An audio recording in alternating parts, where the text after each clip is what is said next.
et chers collègues, au moment où l'honneur m'échoit d'assurer la direction de l'Assemblée nationale, permettez-moi, en dépit de l'émotion ressentie, habituellement en pareille circonstance, car il arrive des moments dans la vie où vous sentez que la parole est insuffisante pour traduire le sentiment qui vous anime, car traversé par des émotions parfois contradictoires. En prenant la parole devant vous aujourd'hui, je ne peux m'empêcher d'évoquer la main de l'Éternel qui, se plaçant au-dessus de nos insuffisances, a permis que ce jour arrive pour qu'ensemble nous soyons mobilisés afin de servir notre nation, pour que nous soyons présents pour affronter les défis auxquels elle fait face actuellement.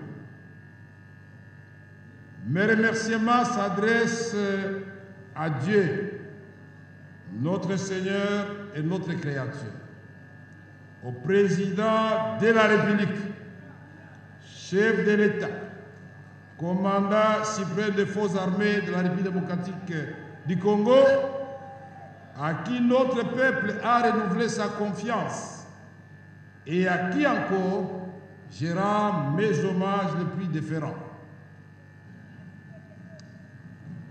Je vous demande d'applaudir et le tout-puissant Dieu créateur et son serviteur Félix Antoine Tshisekedi Tshilombo de façon frénétique.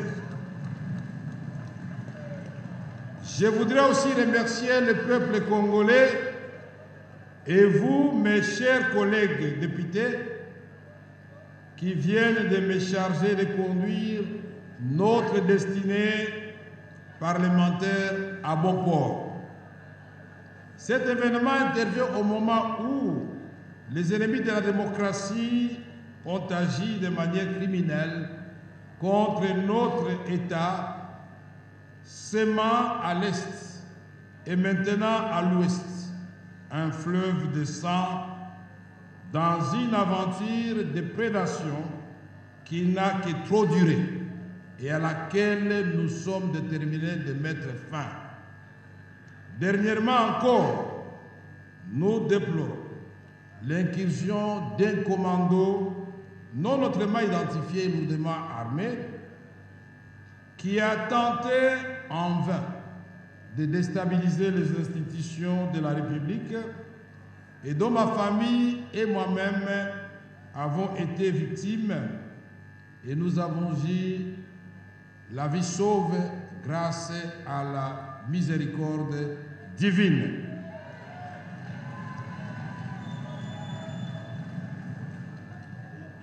Le psalmiste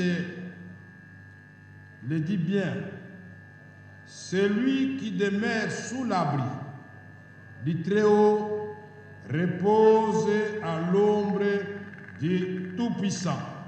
J'ai dit l'Éternel, mon refuge, et ma demeure, mon Dieu, en qui je me confie.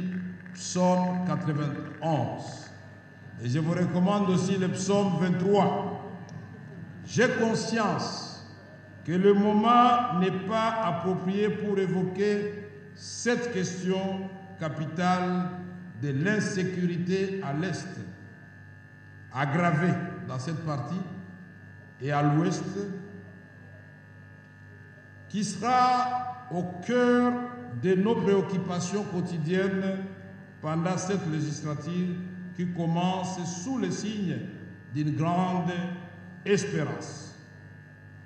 Comment ne pas saluer l'exercice démocratique minutieusement mené par le bureau provisoire et spécialement le savoir-faire du président Mbosso Christophe grâce à ces jeux démocratiques, nous avons aujourd'hui un bureau définitif équilibré où les critères de la géopolitique et de la représentation. Les députés, en tant qu'élus du peuple, méritent respect et considération. Pour cela, chers collègues, vous pouvez compter sur moi, collectivement, mais aussi individuellement, pour qu'ensemble nous rendions à l'Assemblée nationale ces lettres de noblesse et faisons d'elle un véritable temple d'expression démocratique où le débat démocratique aura bel et bien lieu, majorité très significative et l'opposition, malgré sa dimension, que de ces débats, de cette dialectique, puisse jaillir la lumière qui va baliser le chemin de la réalisation du rêve de son Excellence, Monsieur le Président de la République, Félix Antoine Tshisekedi Tshilombo, de restaurer à notre pays son rôle du moteur du décollage de l'Afrique subsaharienne.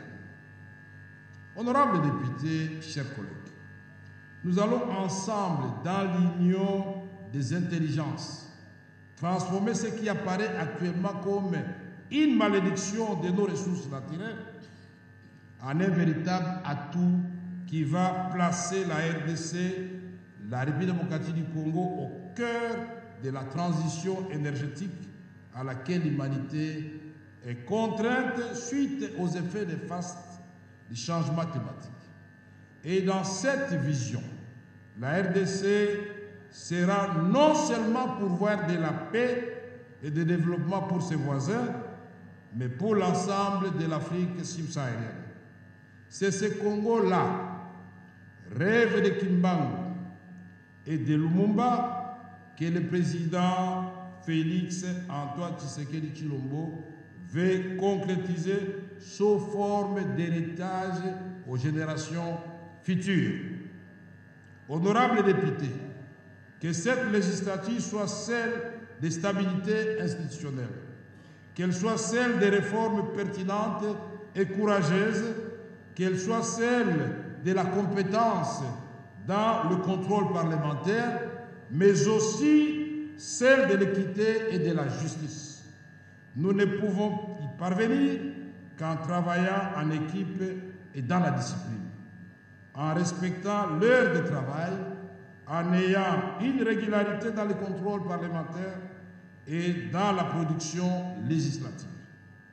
C'est au prix de cette discipline qui n'aliénera ni votre liberté, ni votre esprit d'initiative que nous serons en mesure d'assurer la cohérence du travail parlementaire et d'aborder sereinement les défis de cette législature. Honorables députés et chers collègues, je voudrais évoquer ici les questions de la diplomatie parlementaire.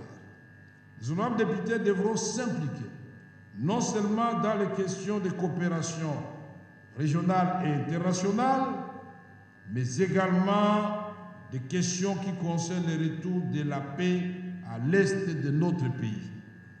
Personne n'ignore que la République démocratique du Congo fait face actuellement à une agression féroce dans sa partie est causée par le Rwanda et l'Ouganda. Pour cela, je voudrais vous demander de bien vouloir vous lever pour observer 1 minute de silence en mémoire de tous les morts à l'est du pays, et spécialement ceux qui ont été touchés par les obus lancés par le M23 dans le cas de déplacés civils à Mugunga dans les encablures de Goma.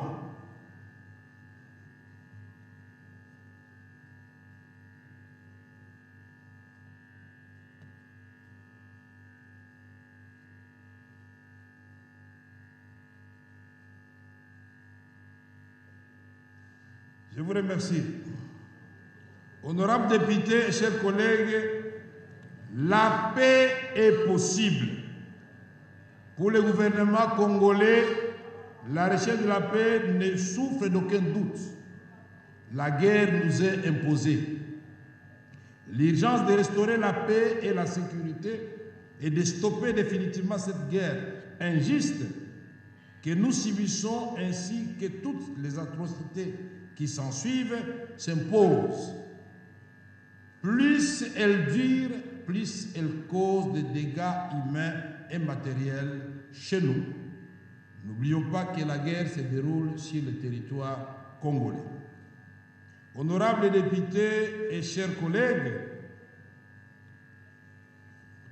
les points inscrits à l'ordre du jour aujourd'hui étant épuisés, comme l'a si bien dit le président du bureau provisoire, l'honorable Mbosso, les matières ayant été bien fixées dans la Constitution et aujourd'hui, le point de chute, c'était l'installation.